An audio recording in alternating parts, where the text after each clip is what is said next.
Hello friends, welcome to my channel English lovers. आज के video में हम डिस्कस करेंगे 2010 का क्वेश्चन पेपर टीजीटी एग्ज़ाम का, जो हमने स्टार्ट किया था उसी को कंटिन्यू करते हैं।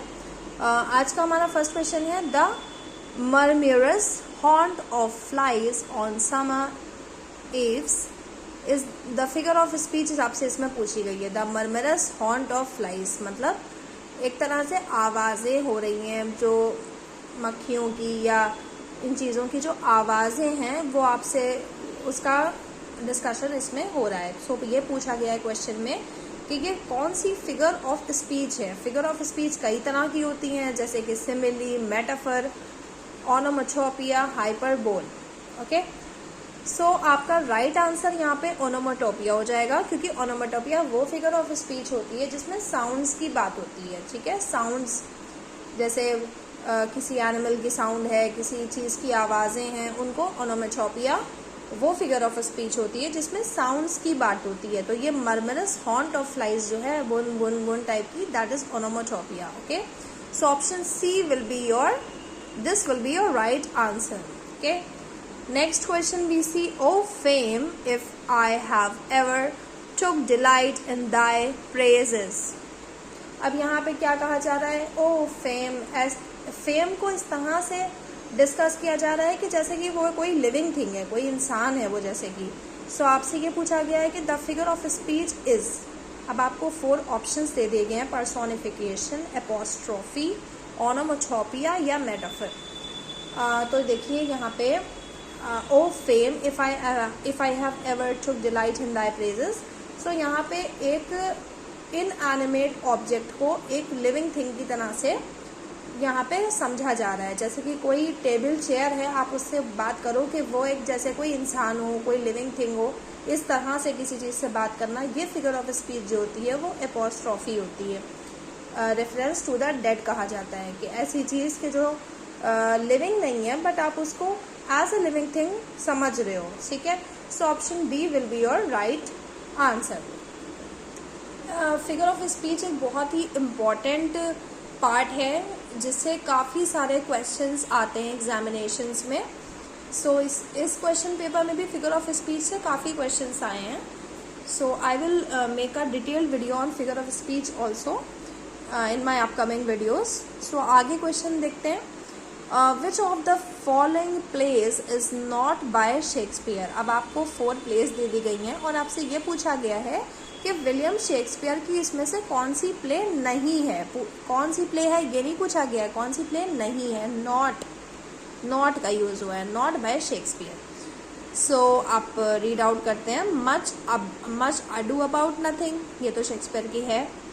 एडवर्ड 2, अ मिडसमर नाइट्स ड्रीम भी बहुत फेमस है, जो शेक्सपियर की प्ले है। किंग हेनरी 4 भी शेक्सपियर ही ने लिखी है। So option B will be your right answer. Edward 2 Shakespeare ने नहीं लिखी है। Okay, next question we discuss, Portia is the heroine of the play. अब पोर्शिया आपको एक हीरोइन का कैरेक्टर, इस तरह से क्वेश्चंस भी काफ़ी आते हैं कि जिसमें आपको जैसे मैंने इससे पहले के वीडियोस में बोला था कि किसी भी कैरेक्टर का किसी प्ले से नाम दे देते हैं और आपसे ये पूछा जाता है कि ये किस प्ले में से आया है, ये किस प्ले की कैरेक्टर है। ठीक है, तो आपसे पोर्शिया इस क्वेश्चन में पूछी गई है। तो हैमलेट, मेरी वाइफ्स ऑफ विंसर, टेम्पेस्ट या मर्चेंट ऑफ वेनिस। तो पोर्शिया जो होती है हमें पता है, जैसे कि मर्चेंट ऑफ वेनिस जो विलियम शेक्सपियर की प्ले है, उसमें जो हीरोइन थी उसका नाम था पोर्शिया, कि जो अपने आप को एज अ मैन, एक आदमी की तरह से अपने आप को ड्रेसअप करती है और कोर्ट में जाके केस लड़ती है एक लॉयर की तरह से। So Portia is the heroine of the play Merchant of Venice. Okay, next question हम देखते हैं, the lines age can not wither her nor custom stale her infinite variety. ये भी बहुत ज़्यादा ही इम्पॉर्टेंट ये लाइन है। अब आपसे ये पूछा गया है कि ये जो लाइन है ये किस चीज़ में आई है। अब आपको 4 ऑप्शंस दे दिए गए हैं, All for Love, Hamlet, Antony and Cleopatra या As You Like It. So Antony and Cleopatra जो एक वर्क है विलियम शेक्सपियर ने लिखा हुआ है, ये इसकी एक बहुत इम्पॉर्टेंट लाइन है, age can not wither her nor custom stale her infinite variety. Okay, next इसी तरह से देखिए हम क्वेश्चन देखते हैं कि आपको ये जो हमारा क्वेश्चन पेपर है इसमें ज़्यादा से ज़्यादातर ये किया गया है कि जो इम्पॉर्टेंट वर्क्स हैं उनकी लाइंस दे दी गई हैं और आपसे क्वेश्चन पूछे गए हैं। तो इसी में आगे देखते हैं, the lines the mind in its own place and in itself can make a heaven of hell, a hell of heaven occurs इन।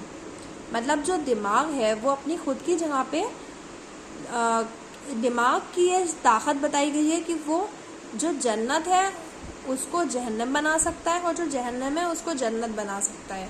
ये एक दिमाग की ही उपज है, दिमाग की ही सोच है। तो ये जो एक काफ़ी इम्पॉर्टेंट फेमस लाइन है, आपको 4 ऑप्शन दिए गए, आपसे पूछा गया है ये किस में से आई है। सो ये जो एक लाइन है ये पैराडाइज लॉस्ट जो कि जॉन मिल्टन ने लिखी है उसमें से ये लाइन आई हुई है।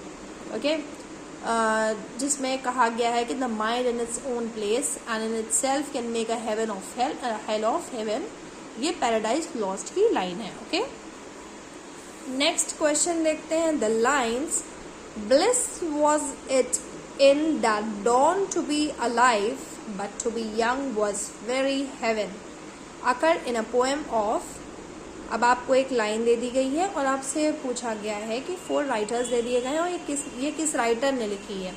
So William Wordsworth, William Shakespeare, John Milton, Christopher Marlowe. So आपका राइट ऑप्शन हो जाएगा option number A, William Wordsworth. William Wordsworth ने अपने वर्क द प्रेल्यूड जो कि बुक नंबर 10 में ये इनकी लाइन आई हुई है कि जिसमें इन्होंने लिखा है कि bliss was it in that dawn to be alive but to be young was very heaven. ये विलियम वर्ड्सवर्थ की लिखी हुई है।